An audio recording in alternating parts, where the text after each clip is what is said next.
माननीय सदस्यहरू, प्रतिनिधि सभाको आजको बैठकको कारबाही प्रारम्भ हुन्छ।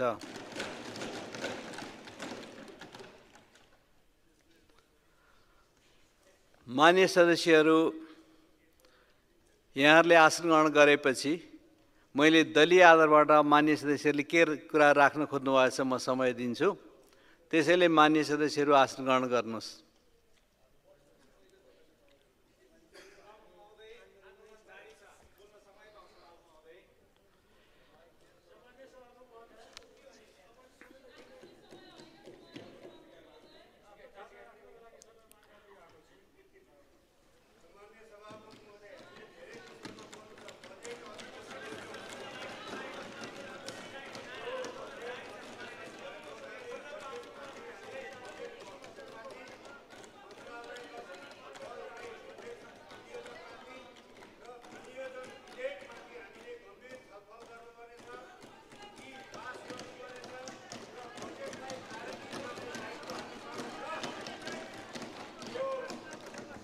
माननीय सदस्यहरू, यहाँहरू आसन ग्रहण गरेर यहाँबाट पाएको समयको आधारमा बोल्ने वातावरण बन्यो भने मात्रै सभा सञ्चालन गर्न अनुकूल हुन्छ।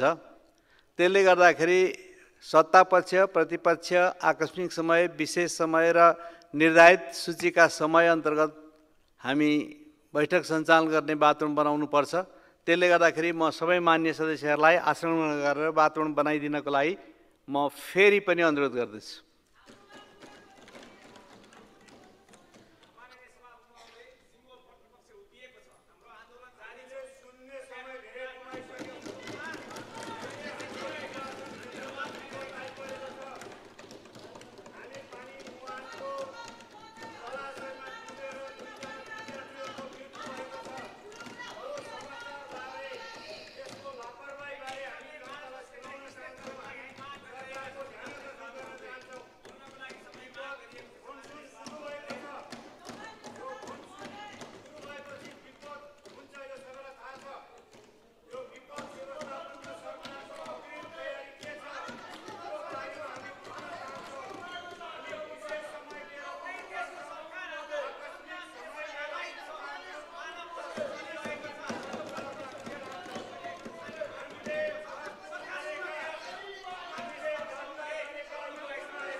माननीय सदस्यहरू,